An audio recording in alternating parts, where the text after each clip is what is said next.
ሰላም ሰላም ጤና ይስጥልን ውድ የጋት ሚዲያ ቤተሰቦች እንደያላችሁበት ሀገር የሰዓት አቆጣጠር እንደምን አላችሁ? እንደምን ቆያችሁ? የካቲት 12 2018 የጋት ዕለታዊ አጫጭር መረጃዎችን ከዚህ እንደሚከተለው ወደ እናንተ አድርሳለሁ። ዘወትር እንደምታደርጉት ላይክ አድርጉ፣ ባላችሁ የግንኙነት አውታር ሼር አድርጉ፣ ሀሳብ አስተያየታችሁን አካፍሉ። የጋት ሚዲያ ሜምበር ሆኖ ጋት ሚዲያን በሱፐር ቻት በሱፐር ታንክስ ድጋፍ አድርጉ። የመጀመሪያው አጭር መረጃዬ እንግዲህ እንደምታውቁት ወይ እንደተከታተላችሁት ያው እንደምታውቁት ስል በክቡር ጠቅላይ ሚኒስትር ዶክተር አብይ አህመድ የተመራ ከፍተኛ የመንግስት ባለስልጣናት ቡድን ወለጋ ነበረ፣ ምዕራብ ወለጋ፣ በተመሳሳይ ምስራቅ ወለጋ ትናንትና ዛሬ በአካባቢው ያሉ የልማት ስራዎች የከተማ የልማት ስራ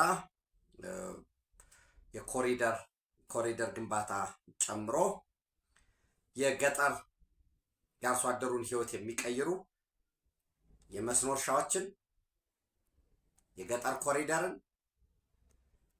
የሌማት ትሩፋትን ተዘዋውረው የጎበኙበት፣ በተመሳሳይ ከአካባቢው ባለሀብቶች ከሀገር ሽማግሌዎች ጋር ልዩ ልዩ ውይይት የተደረገበት ትልልቅ የሆነ ከአውስትራሊያ ከደቡብ አፍሪካ በውጭ ምንዛሬ ይመጣ የነበረን የድንጋይ ከሰል ምንም አይነት ኬሚካል ወጭ ሳይወጣ በሀገር ውስጥ አቅም ብቻ በሜድሮክ ኢትዮጵያ አማካኝነት የድንጋይ ከሰል የአርጆ ድንጋይ ከሰል ፋብሪካ የተመረቀበት፣ በተመሳሳይ የአርጆ ደደሳ የመስኖ ልማት ፕሮጀክት ብያቸዋለሁኝ። የአርጆ ከሰል ድንጋይ ፋብሪካ ሌሎች እነዚህ ሲመረቅ በመጀመሪያው 3 ዓመት ከ345 ሚሊዮን በዚህ ዓመት መጨረሻ በ2027 በዚህ ዓመት መጨረሻ ላይ በቀጣይ 8-9 ወር ደወረስ ሴናሪዮ በ2027 መጀመሪያ ላይ ወደ ስራ ይገባል። በመጀመሪያዎቹ 3 ዓመታት ከ345 ሚሊዮን እስከ 683 ሚሊዮን ዶላር ከዛ በኋላ በአመት በትንሹ ነው ያልኳችሁ 1 ቢሊዮን ዶላር ለመንግስት ገቢ የሚያስገኘውን የመንግስትና የግል ባለሀብቱ ጥምረት የሆነውን የቱሉ ካፒ የወርቅ ልማት ፕሮጀክትን አፈጻጸም ጎብኝተዋል። ትልቅ የኤሌክትሪክ መስመር እየተዘረጋ ነው። ከፕሮጀክቱ እስከ ከተማው መንገድ ፕሮጀክቱ በራሱ ለአካባቢው ማህበረሰብ የስራ እድል መፍጠሩ እንደተጠበቀው ነው። የአካባቢውን ነዋሪ እንዲያሻሽል የመንገድ፣ የጤና፣ የትምህርት፣ የመሰረተ ልማት በሚገነባበት ዙሪያ ሰፊ ምክክር፣ ሰፊ ውይይት ተደርጓል። የሌማት ትሩፋት ብያቸዋለሁኝ። እነኚህ በሙሉ እንግዲህ የተደረጉት የቱርኪ ፕሬዝዳንት ረጅብ ጣይብ ኤርዶጋን ምሽት 4 ሰዓት ነው የተሸኙት። በጠዋት ነው ጉዞ የነበረው። ከዛ ዛሬ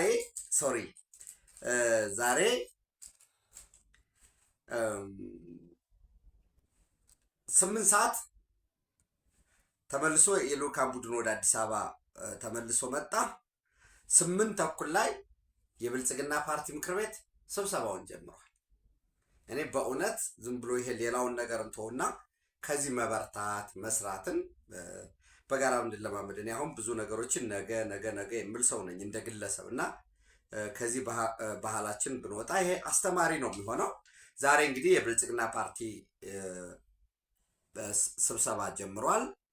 ባለኝ መረጃ ለተከታታይ 3 ቀን ዛሬ ሐሙስ አይደለም፣ ዛሬ ሐሙስ ነው፣ ነገ አርብ፣ ቅዳሜ እንደሚጠናቀቅ ጎን ለጎን ወሳኝ የሆኑ የመሰረተ ልማት ስራዎች ጉብኝትም እንደሚኖረው ነው ያለኝ መረጃ የሚያመለክተው። የዚህ ውይይቱ የብልጽግና ፓርቲ ምክር ቤት ኦፍኮርስ ምክር ቤቱ ማዕከላዊ ኮሚቴውንም ስራ አስፈጻሚውንም የሚያካትት ነው። በዚህ በቀጣይ 3 ቀን በሚኖረው ስብሰባ በስትራቴጂክ ጉዳዮች አንደኛ የፓርቲ ጉዳዮች ራሱ ፓርቲው በተናጠል ብልጽግና ፕሮግራም አለው፣ የዲስፕሊን ደንብ አለው። በዛ ውስጥ እንግዲህ መተዳደሪያ ደንቡ፣ የዲስፕሊን ፕሮግራሙ፣ የአባላት ጉዳይ፣ የአባላት መዋጮ፣ የአባላት ዲስፕሊን፣ እንዲሁም ደግሞ ምርጫ ተወዳዳሪ ነው። በዚህ ዓመት በሰባተኛው ሀገራዊ ምርጫ 2018 ይሳተፋል። በዚህ ዙሪያ የምክር ቤት ለክልል ምክር ቤት የሚመለመሉ አባላት መስፈርት ያስቀምጣል። ለህዝብ ተወካዮች ምክር ቤት በሁሉም የምርጫ ክልሎች ወይም የምርጫ ጣቢያ ወረዳዎች ስለሚወዳደር ማለት ነው። በተመሳሳይ ለ2018 የምርጫ በጀት ላይ ዙሪያም እንደሚወያይ እነዚህ የፓርቲ ጉዳዮች ናቸው። ፓርቲው ደግሞ ብልጽግና ደግሞ መሪ ነው፣ ገዥ ፓርቲ ነው። በዚህ ረገድ በዛው በፓርቲ ውስጥ ከፓርቲው ከሌሎች ፓርቲዎች ጋር ያለውን የሀገር ውስጥ ፓርቲዎች፣ የውጭ ፓርቲዎች በምርጫ ቀስቀሳ ወቅት ሊከተላቸው የሚገባ መርሆች የፓርቲው ላውንች አድርጓል፣ አስተዋውቋል። የማንፌስቶ በዚህ ጉዳይ ላይ ዝርዝር ውይይቶች የሚደረጉ ይሆናል። ፓርቲ ለፓርቲ ግንኙነቶች እንደተጠበቁ ነው ማለት ነው። ሌላው ገዥ በመሆኑ አጠቃላይ ሀገራዊ ሰላም፣ የሀገራዊ እድገት፣ ሀገራዊ የፖለቲካ ሁኔታዎች በምርጫ 2018 ሊያጋጥሙ በሚችሉ የጸጥታና ደህንነት ጉዳዮች እንዲሁም አጠቃላይ በዚህ በቀይ ባህር የፖለቲካ ኢኮኖሚ ሁኔታ የጂኦፖለቲክሱን የናይል ጉዳይ በሰሜኑ የሀገራችን ክፍል ሊያጋጥም ያለውን ትንኮሳ በተለይ የሻዕቢያ ፈረስ ከሆነው ከህዋት የህዋት አሁንም መንገድ መሪ ፈረሶች ናቸው። ምንድነው ይሄ? የኩራዞች ውድድር ነው። ዋናው ላኪ ካይሮ ነው ያለው። በእነዚህ ጉዳዮች ላይ ጥልቅ ግምገማ እንደሚያደርግ የሀገራዊ የኢኮኖሚ እድገቱን የበለጠ ለማፋጠን በበጋ እርሻ፣ በአትክልትና ፍራፍሬ፣ በሌማት ትሩፋት፣ በከተማ ግብርና፣ የከተማ የስማርት ሲቲ ወይንም ይሄ ከተማ እንግዲህ አሁን ብዙ ሰው ኮሪደር ሲባል ጀስት መንገድ ምናምን ነው። እዛ ውስጥ ያለው ውስብስብ ጉዳዮች አሉ። የከተማ የስራ ዕድል ፈጠራ አለበት። የከተሞችን ውበት፣ የተቀናጀ የውሃ፣ የመብራት፣ የኤሌክትሪክ፣ የስልክ እነዚህ ሁሉ ኢንተግሬትድ የሆኑ ጉዳዮች አሉበት። በዚህ ላይ ብቻ አያበቃም። በጣም ሰፊ የሆነ የልምድ ተሞክሮችን ሁሉ የሚያካትት ነው ማለት ነው እና በዚህ ዙሪያ ዝርዝር ጉዳዮች ውይይት ውይይት ይጠበቃል ማለት ነው። ዘን ይህንን ካልኩኝ ምናልባት ከህዋት አንጻር ከጸጥታ ሁኔታ ጉዳይ አንጻር እጅግ በጣም ከፍተኛ ቁጥር ያለው የአርሚ 31 ያው እንደምታውቁት አርሚ 31 አዛዡ ብርጋዴር ጀነራል ዘነበ ክፍለ ይባላል። ማዘዣ አካባቢ መቀሌ ወጣ ብላችሁ ወደ ኤርፖርት አካባቢ እንዳለ ነው ማዘዣው መረጃ ያለኝ። አርሚ 44 ጀነራል ዮሐንስ አባተ ወዲ አባተ አዲጉዶም ምላዛት አካባቢ ማዘዣ ጣቢያውን ያደረገ ነው። አርሚ 33 ጀነራል ወልደ ጊዮርጊስ ተክላይ ወይም ሸሪፎ አዛዡ ናቸው። እነኚህ አጠቃላይ ስምሪቱ የደቡብ ግንባር የሚባለውን ነው፣ አፋርን ጨምሮ ማለት ነው። በዚህ በቶንሳ ወይንም አፋርን እና በራያ ይሄ አላማጣን ይዞ የቆቦን ይዞ ይህ ስምሪት አለው። ከዛ ከፍተኛ ቁጥር ያለው የህዋት ታጣቂ ገሚሱ ወደ የቤቱ እየሄደ እንደሆነ፣ ገሚሱ ደግሞ ወደ ሀራ መሬት ወይንም የትግራይ ፒስ ፎርስን እየተቀላቀለ እንደሆነ መረጃዎች አሉ። አስቀድሜ ጠዋት ከፍተኛ አመራር የነበሩ በተለይ በሰሜኑ ጦርነት ወቅት ከህዋት ጋር ሆነው ለታጣቂው አመራር ሲሰጡ የነበሩ በጊዜያዊ አስተዳደሩ ላይ በአቶ ጌታቸው ረዳ ላይ መፈንቅለ መንግስት ያደረገው የጸጥታ ኃይሉ ስምሪት ሲወስን ያንን ኮርና ከኮር በላይ የሚለውን ውሳኔ ተቃውመው የነበረ ይህን ተከትሎ የቁም እስረኛም የነበሩ ከስራቸውም ተነጥለው የነበሩት እነ ጀነራል ጉሽ ገብረ እስር ቤት ነበረ። ኮሎኔል ንጉስ ገብረ መድን ወለጋ እና ጀነራል ከበደ ፍቃዱ አዲስ አበባ ገብተዋል። ትናንት ዛሬ በጋራ ፎቶቸው እየወጣ ነው በተለያየ የማህበራዊ ሚዲያዎች። እሱን ተከትሎ የህዋት ካድሬዎች አንዳንድ የሚቀልዱትም አለ፣ ቀልዶችም እንደተጠበቁ ሆነው ሌላም ጀግና አለ፣ ጀግኖች እናመጣለን፣ የትግራይ ማህፀን አይደርቅም ምናምን የሚል አለ። ጀስት አዛዦቹ ከዚህ በኋላ የሚሆኑት የሻዕቢያዎች ናቸው እና እዛም ያሉት አዛዦችም እኔ ተስፋ የማደርገው ራሱ ጀስት ሲሪየሱኛ ነው የምነግራቸው እነ ጀነራል ኃይለ ሥላሴ ግርማይ እነ ወዲም በይተይም እነ ጀነራል ዮሐንስ ወልደ ጊዮርጊስ ጆን መዲድ ጀነራል ምግበይ ጀነራል ማሾ በየነ ጀነራል ፍስሐ ሌሎችም ይመጣሉ ብዬ ነው የማስበው። ማለት ሞራል ይኖራቸዋል ብዬ ስለማስብ ምክንያቱም ጀነራል ነን ብለው በሆነ ወቅት የኢትዮጵያ ጀነራሎች ነበሩ። ከዛም አልፈው ከኢትዮጵያ ጀነራልነትም አልፈው በዩናይትድ ኔሽንስ ሴኩሪቲ ካውንስል ውስጥ ባሉ የጸጥታ ተልእኮች አብዬ የነበሩ ዳርፉር የነበሩ በአሚሶም አትሚስ በዛ ተልእኮ ሶማሊያ የነበሩ በተለያዩ ስራዎች የሰሩ ሰዎች ናቸው።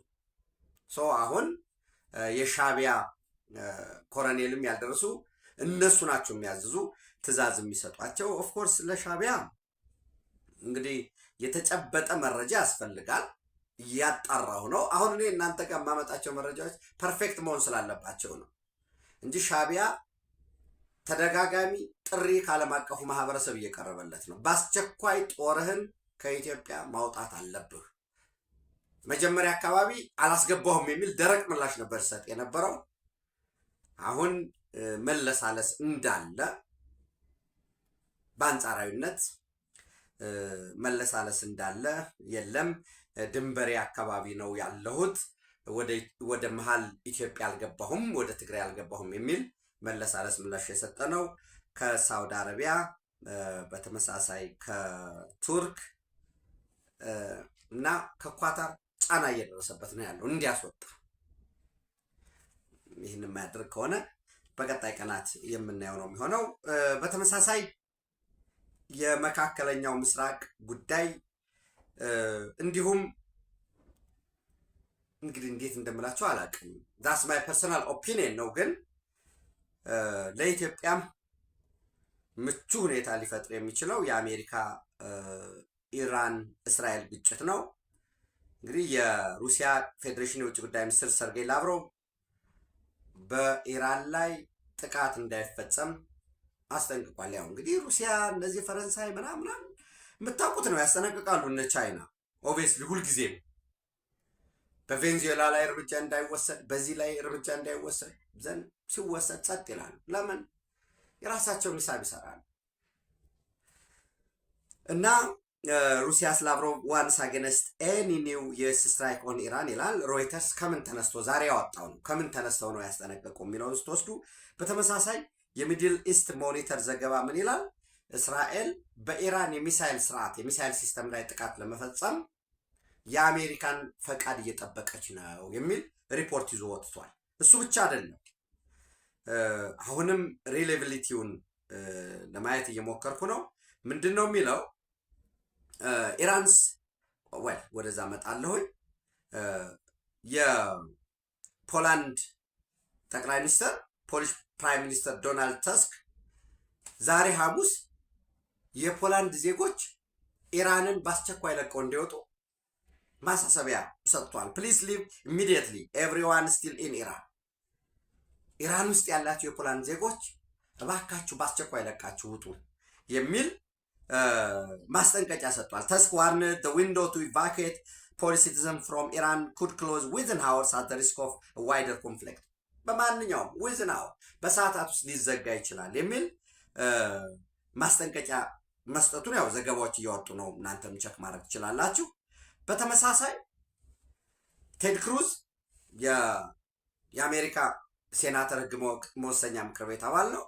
ዶናልድ ትራምፕ ይህንን ወርቃማ አማራጭ ሊያሳልፍ አይገባም። ያው እንግዲህ ሚሊተሪ ቢልዳፕ አለ እንደምታዩት። የኤስኤስ አብርሃም አለ ትልቁ፣ የኤስኤስ ጀራልድ ፎርድ አለ በአካባቢው፣ የጋርሻ ደሴት አለ። ዶናልድ ትራምፕ እንግሊዝ ይሄን አሳልፋ እንዳትሰጥ ወዳጃችንሽ ጠንካራ ነን አብረን የመጣን ነገር ግን ይሄን ስትራቴጂክ የሆነ ይዞታ መስጠት የለባትም በሚል እዛም ቢልዳፕ አለ። የእስራኤል ሚሊተሪ ቢልዳፕ አለ ቆጵሮስ ላይ።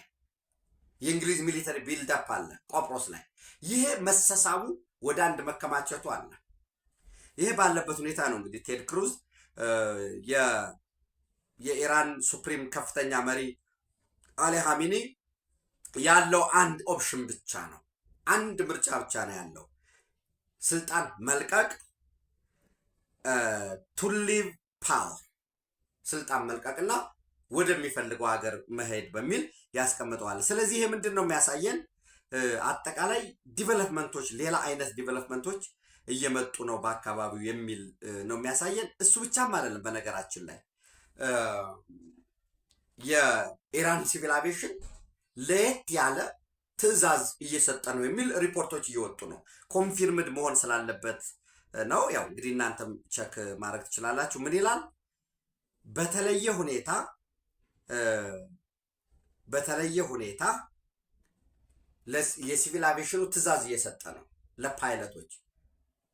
ሊዘጋ ይችላል፣ የአየር ክልል ሊዘጋ ይችላል የሚል የሆርሙዝን መተላለፊያም ዘግተው ያው እንግዲህ ወታደራዊ ልምምድ እያደረጉ ነው። በዚህ ቅዳሜ እና እሑድ የሚሉ አሉ። ቀጣይ ቅዳሜ እና እሑድ ኖ ዊዝን አወር አሁንም በማንኛውም ሰዓት ግጭት ሊያጋጥም ይችላል የሚሉ አሉ። ሌሎች ተንታኞች ደግሞ የለም 2 ሳምንት በስዊዘርላንድ ጄኔቭ ላይ በመርሆች ላይ ስምምነት ላይ ተደርሷል።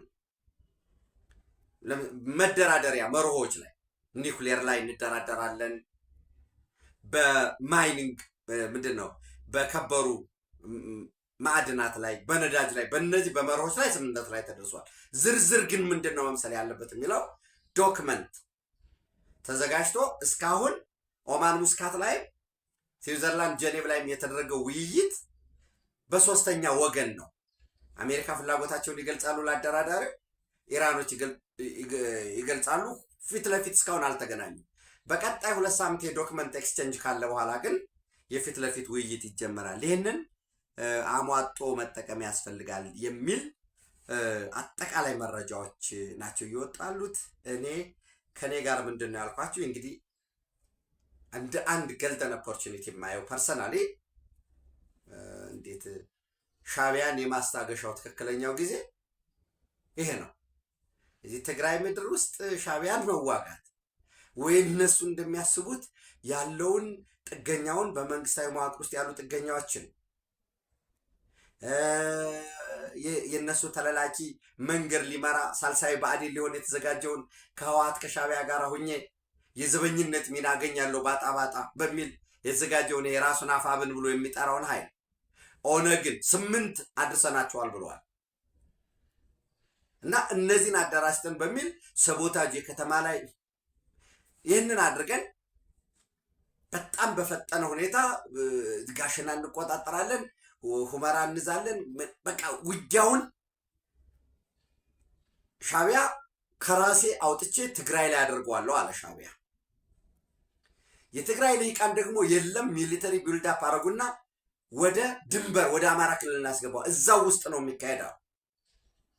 አማራ ክልል ውስጥ የአማራ ህዝብ መብት ጥቅም አሳሰበን፣ የተሰራበት ትርክት ሊቀየር ይገባል፣ ይሄ ህገ መንግስት ችግር አለበት፣ ህወሓትን ሆን ተብሎ ነው ብልጽግና ወይ ጠቅላይ ሚኒስትሩ በፕሪቶሪያ ስምምነት ያተረፋት ያዳናት ብለው እብድ ሆነውን ወጣን አሉ።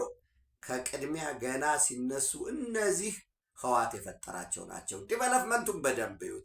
እንኳን 4 ኪሎ ሊገቡ 4 ኪሎ ሜትር አይጓዙም ብዬ በታሪክ ፊት የተናገርኩ ነኝ። ቦልድሊ ኤንድ ፕራውድሊ። ለምን የደህንነት አባላት የነበሩትን ከዚህ ሰግስገው በየክልሉ ነው የበተኗቸው። ሄደው ክልሉ ላይ የሚዲያ አማካሪ ያህሉና የሰሜኑ ጦርነት ወቅት ደግሞ ለሁሉም በቃ ውዥንብር ነው። በዚያ ውዥንብር የተቆጣጠሩት ሚዲያ ላይ ሄደው ቅስቀሳ እናደርጋለን ብለው ለአማራ ክልል እየሰሩ ለኢትዮጵያ እየሰሩ ይመስሉ የነበሩ የትግራይ ህዝብ ይላሉ ሚዲያ ላይ ወጣው አሚኮ ምናምን ታስታውስ ከሆነ የትግራይ ህዝብ እንኳንስ የጦር መሳሪያ ቢላዋ እንኳን እንዲይዝ አይፈቀድለትም ይላል። ይሄ በደንብ ተደርጎ ስርጭቱ ደግሞ ትግራይ ውስጥ ይተላለፋል። ይሄው ሊያጠፉ ነው የመጡ እኔ በስሙ የሚጠራም አይመስለኝም እንደ ቢያፍራ ነው የሚሆን ይሉ የነበሩ ተንታኞች ነበሩ። ከየት ነው ሄዱ? ማን ነው የወሰዳቸው? ማን በዚያ ውስጥ አስርጎ አስገባቸው? ያ ሁሉ ሰፊ ኮምፕሌክስ ነው። ዘን አለው ማህበራዊ ረፍት እንነሳዋለን እንዳሉት ዛሬ መታሰብ የነበረበት ልማት ነው። ትምህርት ቤቶች ከዳስ ወደ ክላስ ወደ ትምህርት ቤት እንቀየር። የንጹህ መጠጥ ውሃ ያስፈልጋል። እኛ አካባቢ ላይ እንዲህ አይነት ኮሪደር ይሰራልን፣ እንዲህ አይነት ሪዞርት ያስፈልጋል። የገጠር ኮሪደር በወሳኝነት ይሄ ህዝብ ያስፈልገዋል። አፍሪካ ውስጥም ብቻም አይደለም፣ በዓለም ትልቅ የሃይጅን ችግር የንጽህና ችግር ያለበት አካባቢ ነው ያለው። ይህንን እንደዚህ እንውጣ፣ ይሄ ማዕድን አለ፣ ይሄ ጠና መንገዶች ያፈጻጽም ነበር መባል የነበረበት። ዜናው ግን ስለ ግጭት ማለት ፎከሱ በቃ ይሄ ክልል ውስጥ ያለ የልማት አየር፣ የእንቅስቃሴ አየር እነዚህ 100% የተዘጉ አስመስሎ ሁሌ 24/7 ግጭት። ኢሊት የሚባለው ከውጭም ከውስጥም የተሰበሰበው ጥገኛ አብዮታዊ ዲሞክራሲ ዘበኛ መከላከያ ለቆ ይውጣ። ከየት ሀገሩ አይደለም እና ድርድር ምናምን ሲባል ኖ ለዓለም አቀፉ ማህበረሰብ ነው እንጂ ድርድር የጠየቅነው እኛማ ምን ብለን ነው? ብልጽግናን ከማስወገድ ውጭ እኮ ምንም መፍትሄ የለም። ግን ለዓለም አቀፉ ማህበረሰብ ድርድር የምንፈልግ መስለን መታየት አለብን። ተረጋጉ። ለአፍሪካ ህብረት የጻፍነው ይህንን ነው። ለሌሎችም እኮ ብንጠየቅ በሚዲያ እንዲህ ነው የሚባለው። ግን ከህወሓት ጋር እየሰራን ነው። አይ ወልቃይትን እኮ ሊወስዱት ነው። ችግር የለውም ወልቃይት እኛ 4 ኪሎ ከገባን እናስተካክለዋለን። ለእነዚህ ነፈዞች አንተ ህወሓት አብሮ የሚዋጋ ሻቢያ አብሮ የሚያዋጋ የራሱን ጥቅም ትቶ አንተን 4 ኪሎ አስገብቶ ዘንድ የለም የወልቃይት ጉዳይ የአማራ ነው ምናምን እንድትል በቃ እና ራሳቸው አብዮታዊ ዲሞክራቶች ናቸው ይህንን እየፈተኑ ያሉት። ስለዚህ እነሱ በስትራቴጂክ ዴብዝ ትክክል ናቸው፣ እውነታቸውን ነው። እንደ ሻቢያ ሆናችሁ ታስቡት ውጊያውን ትግራይ ላይ ለማድረግ መፈለጋቸው።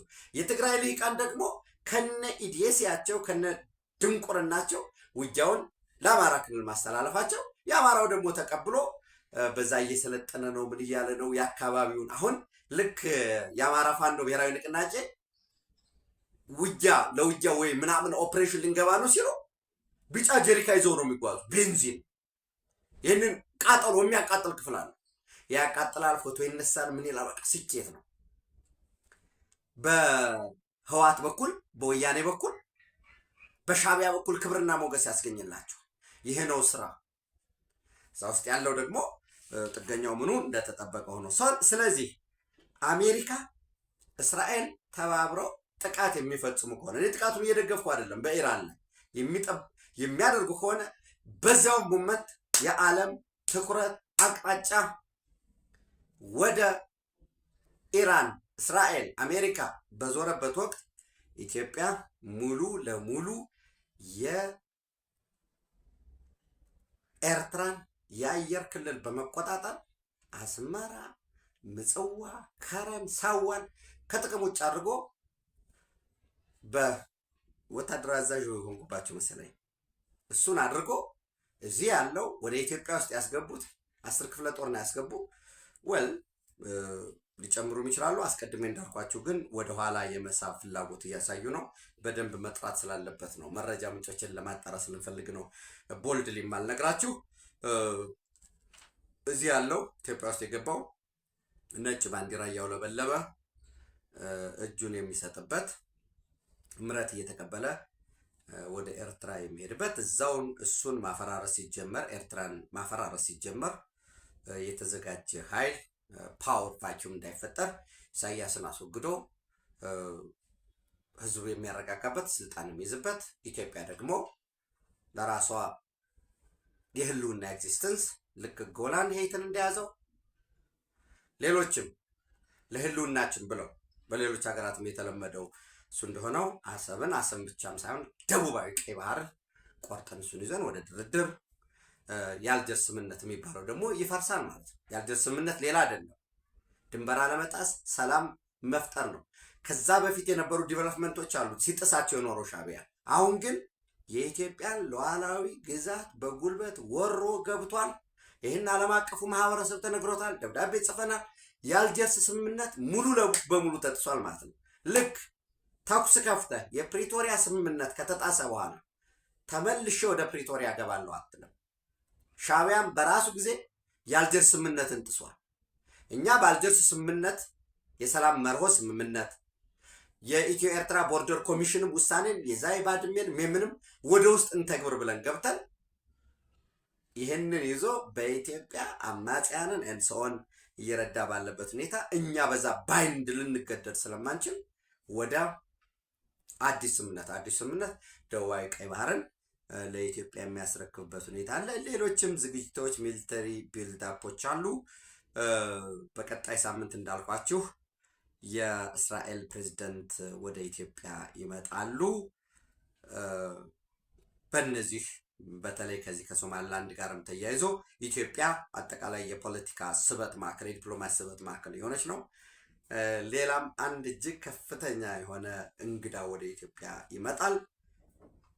በዚህ ጊዜ የበለጠ ይህንን ማጣራት ያስፈልጋል። መቀሌ ዩኒቨርሲቲ እንስሳት ሕክምና ኮሌጁ ሻቢያ እያሰለጠነ እንደሆነ የሻቢያ አሰልጣኞች ከህዋት ወታደራዊ አዛዦች ጋር በመሆን እነኚህ አንድ አይናቸው ላይ ጉዳት የደረሰባቸው አንድ እጃቸው ላይ ጉዳት የደረሰባቸው ወገኖቻችንን ለሌላ ጥፋት ለሌላ እልቂት ደግመዋለው መቀሌ ዩኒቨርሲቲ እንስሳት ሕክምና ኮሌጅ የአካል ጉዳት ያለባቸውን የሻቢያ አሰልጣኞች ነው። እንግዲህ አሁን ይሄ ምንድን ነው? በቃ ለምሳሌ በጥንቱ ኖስታልጂያ እኮ ላይ ነው ያለው። አሁን ስታነቡ የህወሓት የትግል ታሪክን አንብባችሁ ከሆነ አንድ እግሩ ላይ ጉዳት የደረሰበት አንድ በቃ መሳሪያ ይዞ እስከ መጨረሻ እንደዚህ ፈጅ መሮጥ ስለማይችል ወይ እጅ ሰረንደር ማድረግ ስለማይችል በቃ ይሄ ነው። ግማሹ ተረታቸውን እውነት አድርገው ወስደዋል፣ ግማሹ እውነት ሊኖረው ይችላል። ጦርነት ብቻ የሚታያቸው ትናንት በመጣንበት መንገድ ዛሬ ያለውን ከ50 ዓመት አይደለም 5 ወር 5 ቀን የሚያመጣውን ፈጣን ለውጥ የምታውቁት ነው። እነዚህ ሰዎች ግን በትናንቱ መንገድ ሂደው የሚመጡት በዚያችሁ በጋሸና በጭና አንዱ በጋሸና አንዱ በጭና በዚህ በኩል አድርገን ያችኑ አእምሯቸው ላይ ማፓርገው ከእያንዳንዱ ጣቢያ ቆይ ይሄ ቀበሌ ከሚባለው እንስሳ ሰብስበው በዛ የድሽቃ ጥይት በዛ ኮቸሮ ጭነን እንዲያርገን አሁንም ለድል እንበቃለን። አሁንም በህወሓት ቤት በቃ እንግዲህ ዘ ዳንጀር ኦፍ ሲንግል ስቶሪ አንድ መረጃ ብቻ ነው የምትሰማው። በቃ የአማራ ህዝብ ከብልጽግና ጋር ችግር ሊኖርበት ይችላል። ችግር የለውም ማው ብለን እንውሰድ። የኦሮሞ ህዝብ እንደዛ ሊሆን ይችላል። በኢትዮጵያ የመጡበት ጊዜ ግን አሁንም ደግሞ አለው ንቡ እንደተነካ ቀፎ በጋራ ወጥቶ ጠላቶቹን አጥፍቶ ተመልሶ ይመጣል። ተመልሶ ከመጣ በኋላ ቅሬታውን ምንም ኢንተርቴን በሚያደርግበት መድረክ ኢንተርቴን ያደርጋል። አይምሰላችሁ። አሁን እንግዲህ የህወሓት ሰዎች የምትሰሙ ካላችሁ አይምሰላችሁ፣ ትክክል አይደለም። ከዚህ በፊት የነበራችሁ ግምገማም ስተት ነው።